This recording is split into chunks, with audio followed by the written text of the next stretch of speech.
The following program is classified PG. It contains some coarse language. Channel 10 recommends parental guidance for young viewers. In 1904, Dr. Charles Spearman began ranking variable items, thus creating the first ever list and paving the way for the Spearman experiment.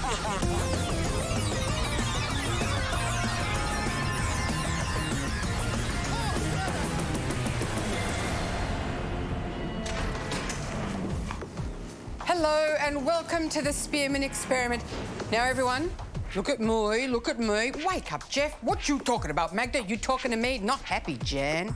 Yes, tonight we have polled the nation and are putting your best ever catchphrases under the Spearman microscope.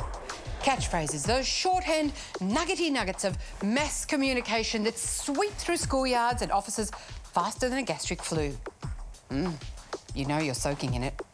If you want to make yourself understood or just prove that you're one of us, you need to speak catchphrase. Say hello to my little friend. What you talking about, Will? Woohoo! Nothing for you. A legendary catchphrase has to have a kind of universality.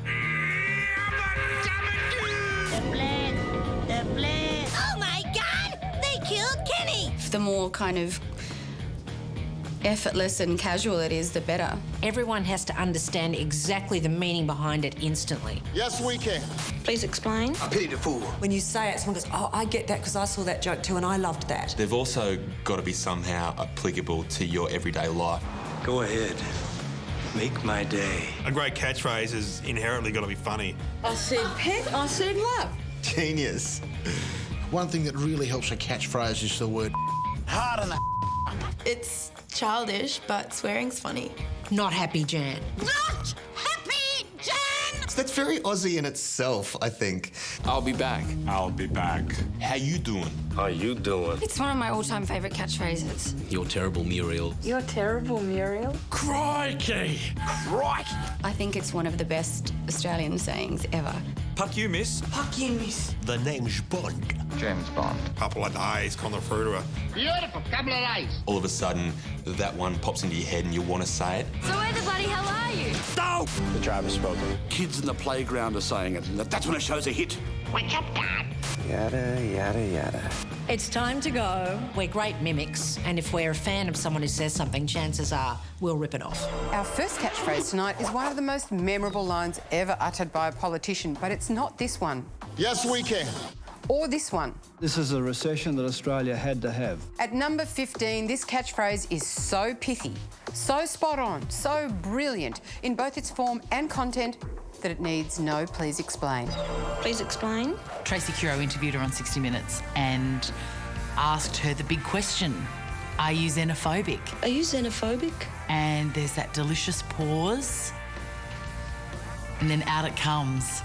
Please explain. Please explain. Please explain. Please explain.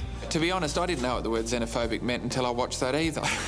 Please explain was wonderful. And I still love using that. But it's such an amazing catchphrase that now it's just in the lexicon. Please explain. Please explain sparked political protests across the country. Please explain. Please explain. And some of them were quite catchy. Please explain. Why can't my blood be coloured white? I should talk to some medical doctors. Coloured blood is just not right. I don't like it. When railway lines are white, I don't like it. When day becomes night. And Pauline became her own catchphrase when she appeared on Dancing with the Stars. Please explain. Once you've done Dancing with the Stars, your career in politics is over. Call me old-fashioned. Please explain. It's the way that she said it. Please explain. Please explain. She has given this country one of our all-time favourite catchphrases. And I don't have to explain that.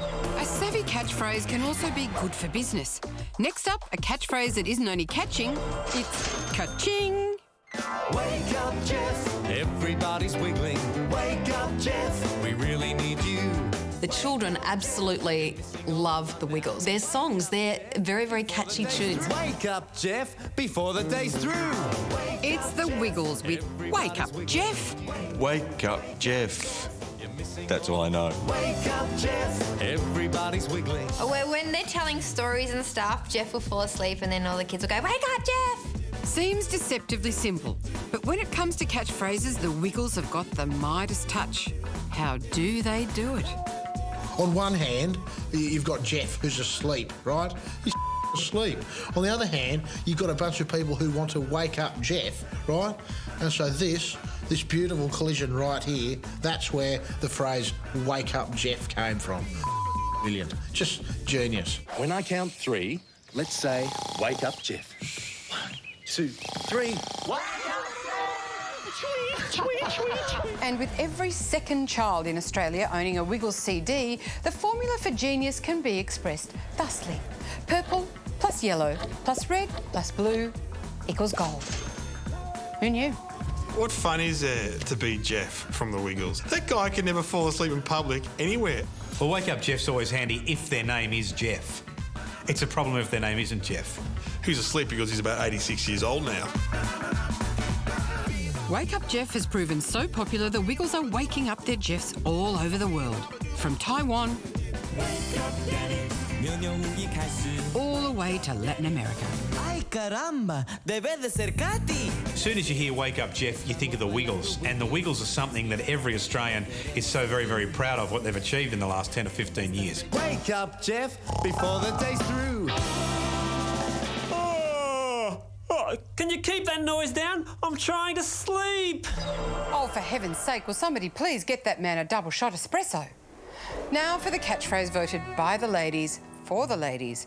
Women all over the world were wishing their lives away waiting by their phones, making excuses for why he hasn't rung. Until this catchphrase opened their eyes.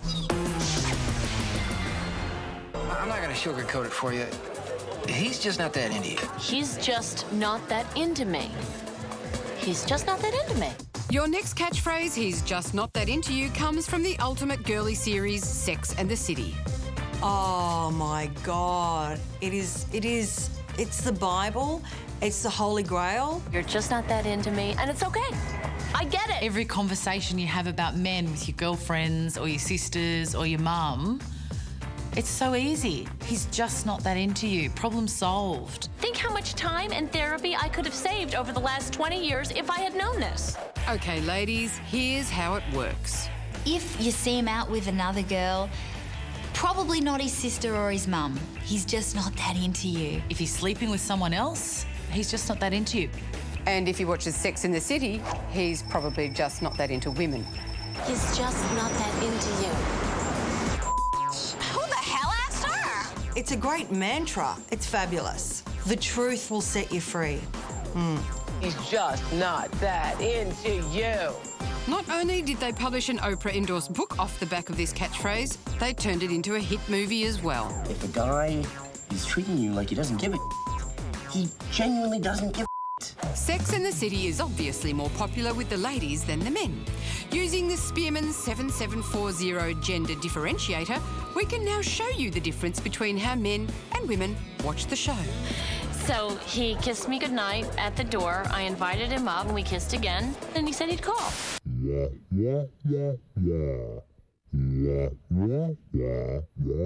I hate Sex in the City. I changed the channel straight away. For me, Sex in the City is probably the most irrelevant piece of television that's ever been made. He's just not that into you.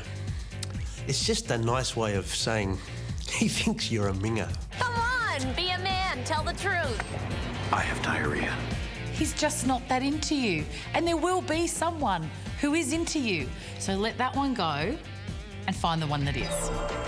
Sorry, Chrissy, but that's actually scientifically incorrect. Here at the Spearman Experiment, we have conducted a sexicological survey that came to the following conclusion. Once you weed out all the men that just aren't that into you, what you are in fact left with are the ones that you're just not that into. Don't argue with science, girls. It's futile and pointless. Coming up, we reveal your next crop of catchy catchphrases, so don't move a muscle. Everyone had that larrikin in their classroom. High school teachers must hate him. So incredibly hilarious. Still being used 15 years after the movie was made. I love that.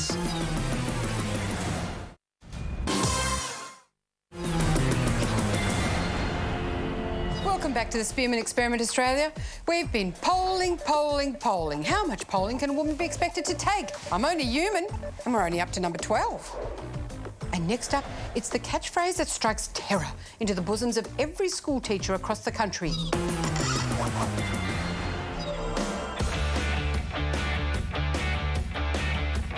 At number 12, we have one of the funniest puckers this puckin' country has seen in puckin' years. Puck you, miss. Of course, I'm talking about Chris Lilly's Summer Heights High character Jonah and his charming catchphrase, "Puck you, miss." Beg your pardon? I said puck you. That line, "Puck you, miss," became so famous. Puck you, miss. I said puck with a P. With a P. He's a lovable bully and a little bit of a troubled teen who likes to say, "Puck you, miss." You, sir.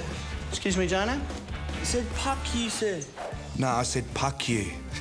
Chris Lilly, he is a genius. He sure is a genius. One guy who gave us him and her and him. Oh, miss, you farted. Miss just farted. Jonah, miss. time out. Oh, Time out now. I don't want to go to timeout. It's not my fault. You farted. Kids around Australia are probably trying that in classrooms. I feel sorry for the poor teachers. I think Jonah's funny because it just seems so real. I think that Chris Lilly just does the character of Jonah so well. Hey, miss. She doesn't. She's never going to get a boyfriend if she gets so serious all the time. Why don't you smile for once, miss? Have you got your period or what, miss? Everyone had that larrikin in their classroom. Everyone had at least one. Miss, stop the car! Miss, stop the car, miss! Jonah, Miss, look what you've done! Look! Ah, miss! You got punked! We punked you! High school teachers must hate him. Said puck you with a P. I wish he had have come up with the puck you, miss, when I was still at school. Sam, can you please hand in your homework? Puck you, miss. No way. I think the reason why puck you, miss is actually on this list is we all want to say I'm just entertaining for the kids in the class, and that's what I'm here for. But all the teachers go, "Oh, you're being disruptive. You're you're stopping us from learning." It's possible to learn and to listen to my as well. As if it's not hard enough to maintain discipline in an overcrowded, underfunded schoolroom. On behalf of Australia's school teachers, Chris Lilly, puck you! Next up, the show about nothing that gave us so much. These pretzels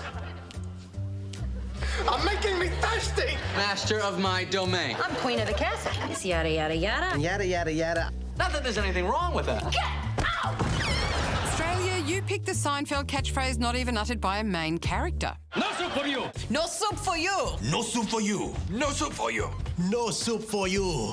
The Soup Nazi would have to be one of the all-time great Seinfeld episodes. The guy who runs the place is a little temperamental, especially about the ordering procedure. He's secretly referred to as the Soup Nazi. Why? What happens if you don't order right? He yells and you don't get your soup. They went to get their soup, but apparently there were really strict rules on what you can and can't do. Medium turkey chili.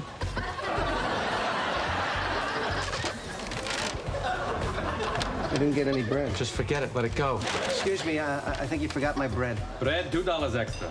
Everyone in front of me got free bread. You want bread? Yes, please. $3. No soup for you. Proving the adage that great comedy is based in truth, the Soup Nazi was based on a real person. Jerry Seinfeld and the writing team actually went down to get soup. And then the next time they went into the store, he'd watched the episode and kicked them out. As they walked in there, he literally said, "No soup for you, get out." Kicked out the whole writing team and basically told them that he'd ruined his life. I guess the kicker in all of this is that he's since gone on and sold the name Soup Man. The guy is now a multi-millionaire, all thanks to Seinfeld.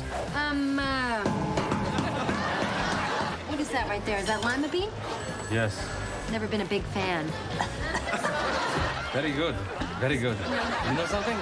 No soup for you. A show about nothing, but so incredibly hilarious. These pretzels are making me thirsty. Seinfeld was just one of those shows where every week there was a new catchphrase. Yada, yada, yada. These things have just become a part of, a part of our dialogue now. No soup for you. For Jerry Seinfeld, that's a big a tick in his column, the fact that he is still inside people's minds, 10 years after the show? At number 10, something so terrible, it's good.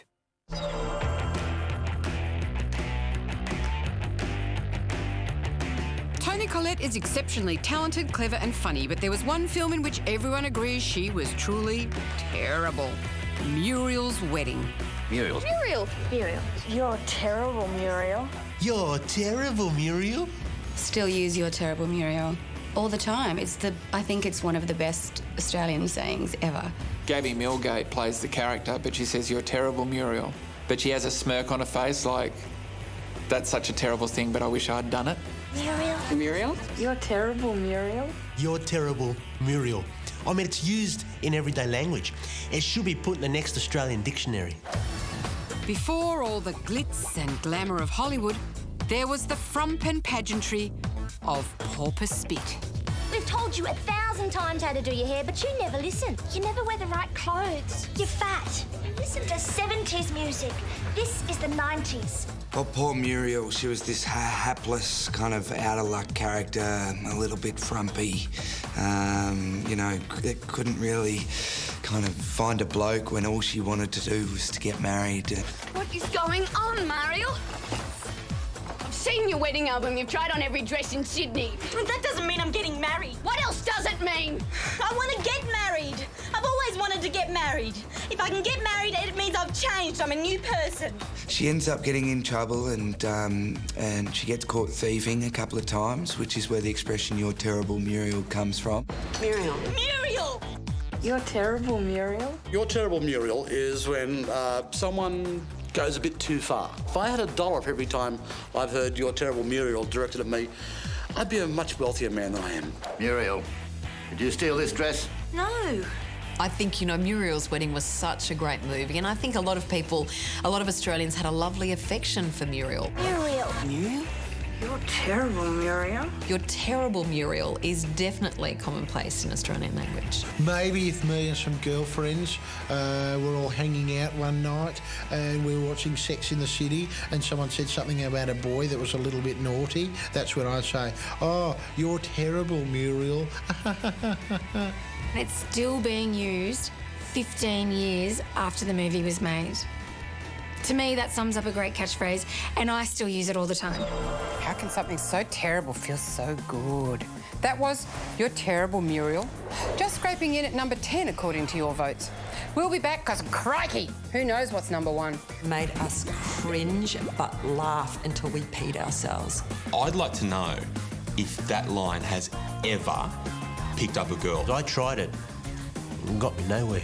This line clearly does not work for everyone. One thing that really helps a catchphrase is the word.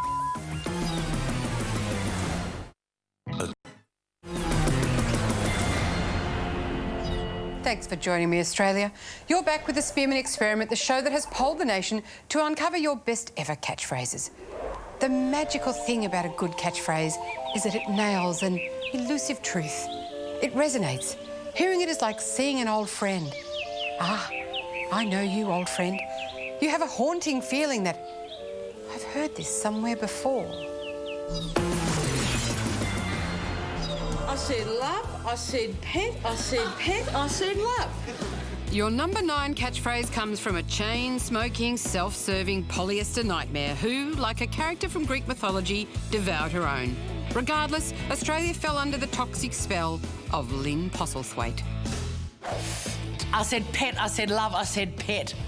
Love, I said pet, I said love, I said pet, I said love, I said pet, like we're about to get the best advice or the punchline, and then she'd come out with something amazing. I said to the nurse, Lassie, pet. I said, please, please, please. I said, pet. I said, please. I cannot be expected to run a taxi driver service every time Len decides to loll around in hospital with terminal cancer.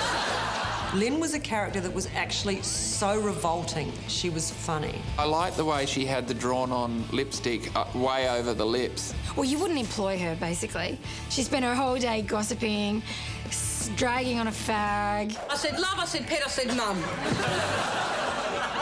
I work my my fingers literally to the bone, making sacrifice after sacrifice to pay the $10 a week for your Lilo at the Twilight Nursing Home Caravan Park. It has lasted. I mean, because it does sound like something your aunt would say. I said love, I said pet, I said doll. Made us cringe but laugh until we peed ourselves. I love that character so much. How can you not love that? It's a great catchphrase. Up next, when it comes to memorable catchphrases, that's what friends are for. How you doing? How you doing? How you doing?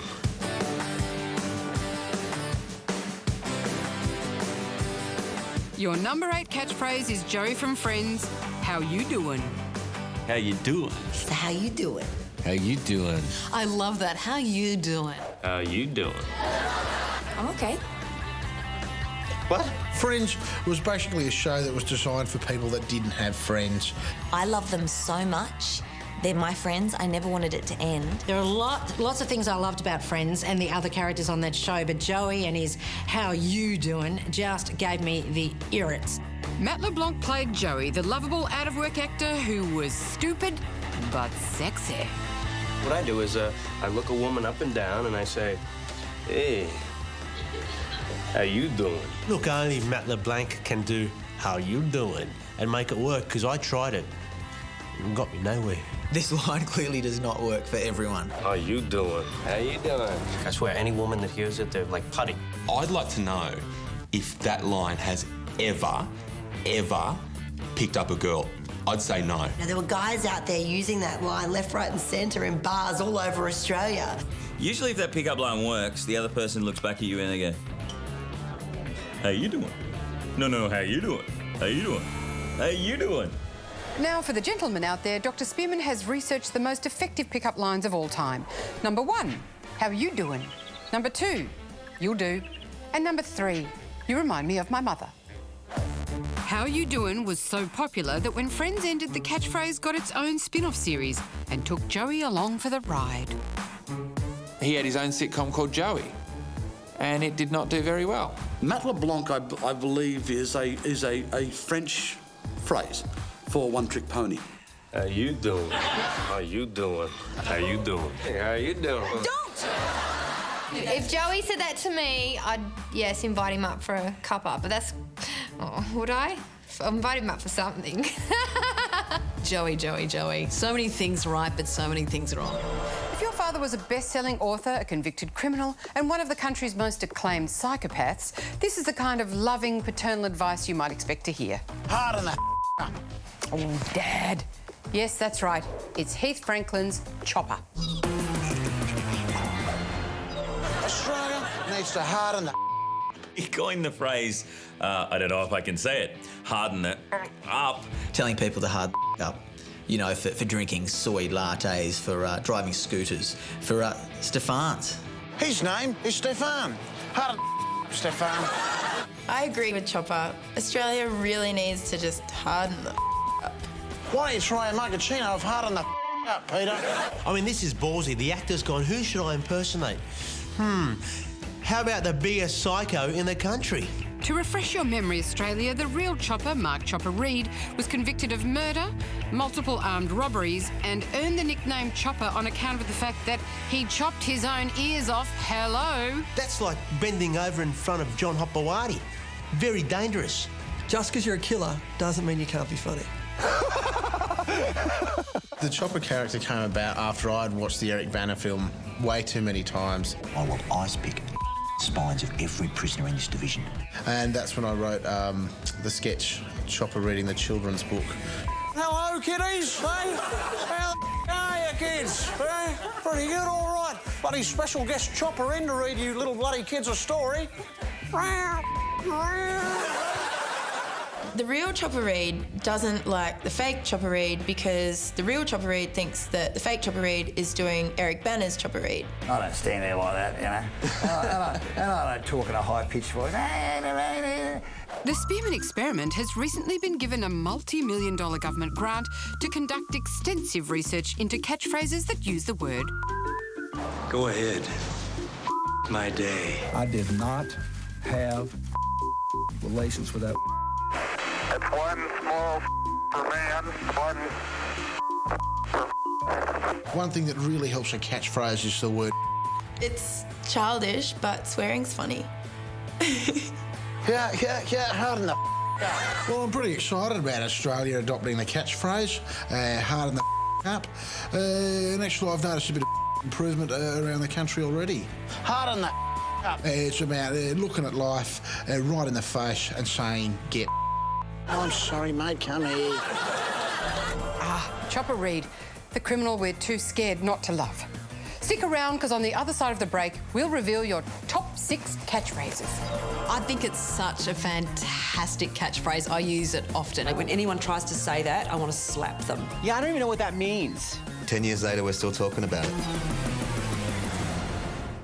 8 on 10. Welcome back to the Spearman Experiment. Australia, you have voted for your best ever catchphrases. So let's take a look back at how you've voted so far. Number 15, Please Explain Why Please Explain is on this list. Your number 14 is Australia's favourite narcoleptic, Wake Up Jeff. At 13, unlucky for some, because he's just not that into you, Puck Me. Would you believe Puck You is only at number 12? Your number 11 is Seinfeld's No Soup for You. She may be terrible, but she's good enough for number 10. You're terrible, Muriel. I said pet, I said love, I said it's number 9. How you doing? Doing great at number 8. And 7, harden the up, because we have 6 more catchphrases to get through. Look at me, Australia. Look at me, please. Look at me. It is time for your number 6 catchphrase. A major weapon in the parental arsenal has been rendered useless. No longer can any parent eyeball their offspring and utter those 3 little words, look at me, and expect to get anything but laughed at. Look at me, look at me, look at me. One of the classic lines, of course, would have to be, look at me, Kimmy, look at me, look at me. This adult woman is still saying to her grown child, look at me, Kimmy, look at me, look at me. And that's pretty funny. Look at me, look at me, look at me. Kimmy, look at me. Who has not used the phrase, look at me?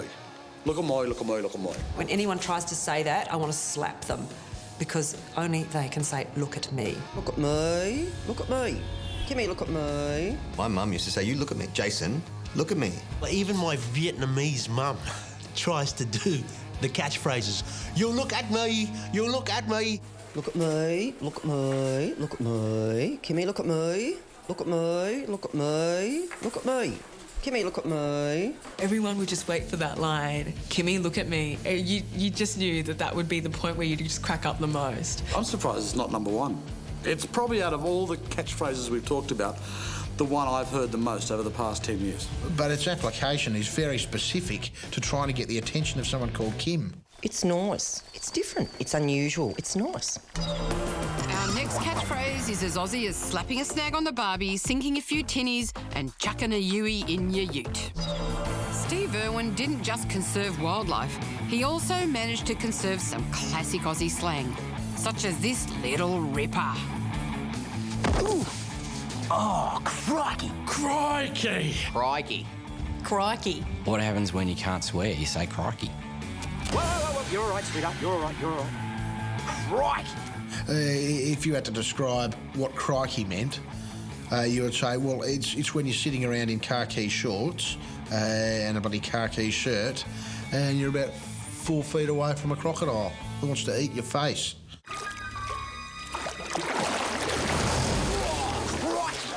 But it was the Americans who fell in love with Steve and his catchphrase long before us Aussies caught on. Let's get him up on your desk. Oh, yeah, put him on my desk. That's a great idea. They're actually the largest, venomous crikey. Americans certainly loved him. They loved his big personality and they loved his over-the-top delivery. He was so incredibly full of life. Every time you saw him on TV, he was so excited about what he did. No. But the question is, do Aussies actually say crikey, or do the septic tanks, or Yanks, just think we do? Crikey wasn't something that you said, you know, in urban Australia. You know, there weren't blokes in office going, crikey, the photocopy is broken. The last person I heard use that word was my grandfather in 1975 when he slammed a car door on his thumb. It's like, you know, like struth and canoth. You know, it's old Aussie speak. You can count on us. Crikey. Baz Luhrmann, bloody Baz with Film Australia, made Hugh Jackman say crikey. And it wasn't even as a joke, it was just for the American audience, who didn't like the film either. Crikey as a catchphrase, as an announcement that you're here, as a declaration, it was part of what Steve Irwin was all about and will live on. In the north. People say crikey, people say g'day. It's just one part of being Australian. Crikey! Crikey, Australia, look at me, because after the break, I'll be back. There's one catchphrase you should never mess with, and that's the one that's delivered by some of the handsomest men in movie history. It's so stood the test of time. He was the king of the one-liner. It's just his accent. And the fact that he's a politician now is just flipping hilarious.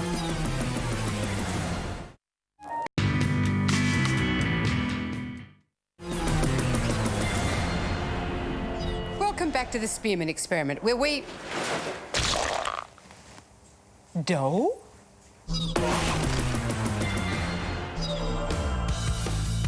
The Simpsons have coined more catchphrases than Shakespeare even. Here are just a few. Hi, caramba. I'm Troy McClure. Excellent. Ogly dougly. Eat my shorts. Don't have a cow. Your number 4 catchphrase tonight manages to encapsulate an entire worldview and the slow but steady decline of the American dream in just 3 little letters. Dough! Homer was a nightmare for me as a kid at school, man. I mean, my name's Aunt Doe. The kids would go up, Dough! Dough! Dough! Dough! Dough! Dough! Dough! Dough! Dough! Dough! Dough! That one? Yeah, I don't even know what that means. That's just, what does it mean? Dough. It's become the universal word for disappointment. You know, we don't say crap or bugger anymore. Dough. We have to thank Homer Simpson for the gift that he gave the human race. The dough. You know, people are using it, getting parking fines, hitting themselves with a hammer at work, whatever it is. Everyone at some point has thrown out a cheeky dough. You can only say dough if you shut your eyes and like, dough! It's like, try doing it with your eyes open. Dough! Dough originated with the character actor James Finlayson, who is in all these old Laurel and Hardy movies, and he said, dough!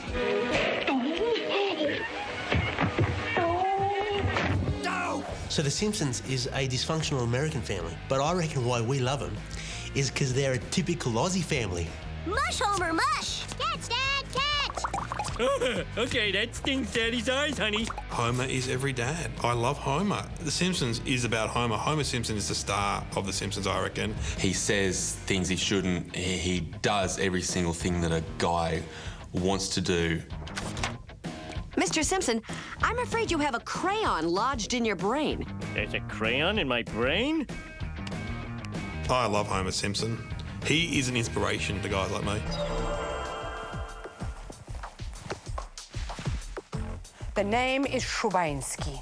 Magdalena Maria Teresa Szubanski. Why isn't that in a film like your number 3?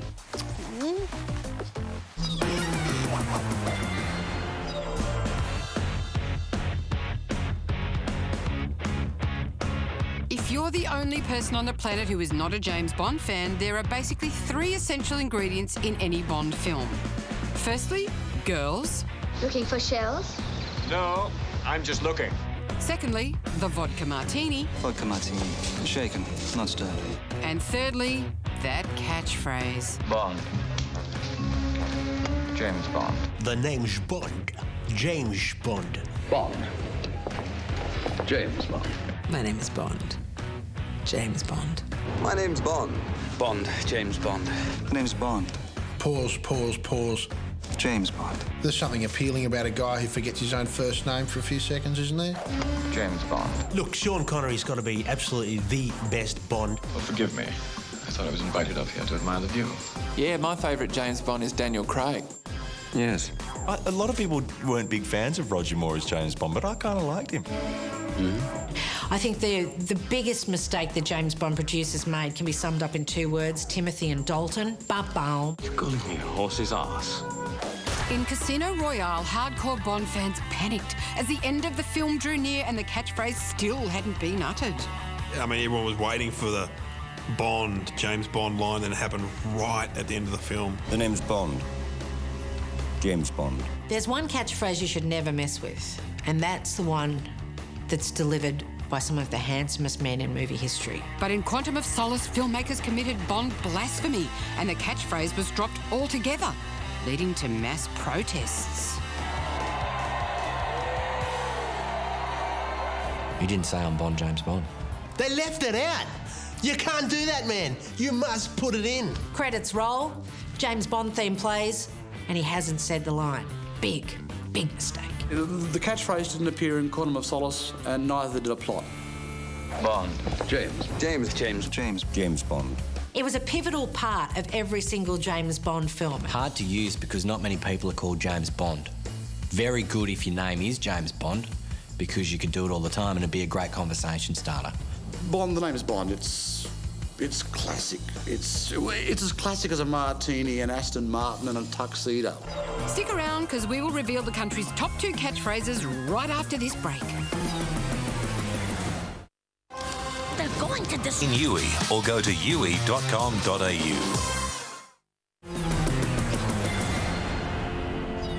Welcome back. You're watching the Spearman Experiment. Tonight we have tallied the votes and are counting down your all-time top 15 best ever catchphrases. And now it's time to reveal your runner-up. This one polled highest in Melbourne and Sydney.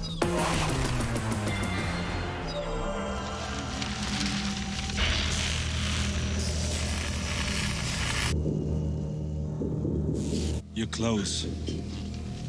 Give them to me. Before he became the governor of California, Arnold Schwarzenegger was the king of one-liners. But can you guess which catchphrase you voted for, Australia? Was it this one? Hasta la vista, baby. Or this one? If it bleeds, we can kill it. Or maybe even this one? It's not a tumor. It's not a tumor. No, Australia. It is, of course... I'll be back. Crashing in at number 2 is the catchphraseinator with I'll be back. I'm not too surprised that's made it to number 2 just because of its simplicity and its versatility, the fact that you can fit it into so many situations. I'll be back. Yeah, that's what you say when you go out to get coffee. My granddad goes to the kitchen and turns around and says, "Hey, I'll be back." It worked. It's a great catchphrase. I'll be back. How would you like to be that guy that he was saying to, "I'll be back"? You knew he was coming back, you knew he wasn't happy, and you knew when he come back he was going to kick some butt. But then in the second film he says it in a different context, is that right? Stay here. I'll be back. And then of course in the third one he says she'll be back instead of I'll be back. She'll be back. For all 3 Terminator films, Arnie was paid $50 million, which means per word this Austrian is making quite a bit of strudel. I'll be back. Never one to disappoint his fans, Arnie made sure I'll be back would be back. Time. I'll be back. And time. I'll be back. And time. I'll be back. Again. I'll be back. And again. I might be back. The fact that it's Arnie, and even though he's playing all these different characters, whether he's Terminator or Kindergarten Cop or whatever, it's just, he's still Arnie. Congratulations, Governor Schwarzenegger. He puts it in his campaign speeches now, so at least he's onto it. At least he's not ashamed of it. Thank you very much. Thank you, and I'll be back. It's just his accent. And the fact that he's a politician now is just flipping hilarious. And now he's the governor/governator. I'll be back. I'll be back. I'll be back. The Terminator, I'll be back, it gets used every day. He was the king of the one-liner. Let's look back. I mean, let's take a look back at what else made tonight's epic catchphrase list. At number 15. Please explain. Oh, look it up in a dictionary. At number 14. Wake up, Jeff. The show is almost over. At 13. He's just not that into you. Are you sure? Because my mum says I'm grey. At number 12. Fuck you, miss. I beg your pardon. Number 11. No soup for you. Yeah, well, I don't want any anyway. Number 10. You're terrible, Muriel. I'll say. Number 9 looks strangely familiar. I said pet, I said love. Number 8. How you doing? Not bad, thanks for asking. Number 7. Harden the up. No, you harden the up. Number 6. Look at me. OK, Mrs. Dewey. Number 5. Crikey. Personally, I think that catchphrase is a crock. Don't you love it? Number 3. Sorry, what was your name again? Bond, James Bond. And at number 2... I'll be back. Well, hurry up or you'll miss number 1. Australia, your number 1 catchphrase doesn't come from a movie, doesn't come from a famous actor, a television series or even a comedian. I think it's such a fantastic catchphrase. I use it often. It's not rude, it's not cranky, it's just funny. It's good as gold. It's just one that stays in your mind and is appropriate for so many situations. It's so stood the test of time. 10 years later, we're still talking about it. Your favourite catchphrase is from a book so boring, I clean my cat's poop with it. Your number 1 catchphrase tonight is... not happy, Jan. Jan? Where's our ad in the Yellow Pages directory? Keep calm. Count to 10. 1, 2, 3. Not happy, Jan! Not happy, Jan. Not happy, Jan. Not happy, Jan. Who would have ever have thought that that simple, low-budget TV commercial would have a 3-word line in it that literally would become a part of popular culture for a decade? Not happy, Jan! It reminds me of my mum being disappointed with me. She just speak in exactly the same way. It's frightening. The catchphrase was so popular, it inspired a political campaign against former PM John Howard. The campaign slogan is "Not happy, John." Not happy, John! I loved in the lead up to the election, they even had the bumper stickers going "Not happy, John." When a catchphrase transgresses into politics, you know it's been successful. Jan! People just embraced it and adopted it into their day-to-day because there's so many moments at work when you have incompetent colleagues that you can actually use that phrase. Not happy, Jan! It must be dreadful for women called Jan, particularly if people aren't happy with them. It's the Jans I feel sorry for, the downtrodden, unhappy Jans. 9 years after this ad went to air, people across the country are still using this phrase. That's why it makes me very happy that Not Happy Jan is Australia's number 1 catchphrase. Not happy, Jan. Jan is responsible for so much trouble in Australia. Not happy, Jan. I can tell you right now, 50 years from now, there'll be kids asking their mum, who was Jan? And why aren't you happy with her? So there you have it, Australia. You voted and we delivered your 15 best ever catchphrases. Join us next week when we return with another Spearman experiment. And remember, as that great man of science, Dr. Charles Spearman once said, I'm Magda Szubanski. See you next time.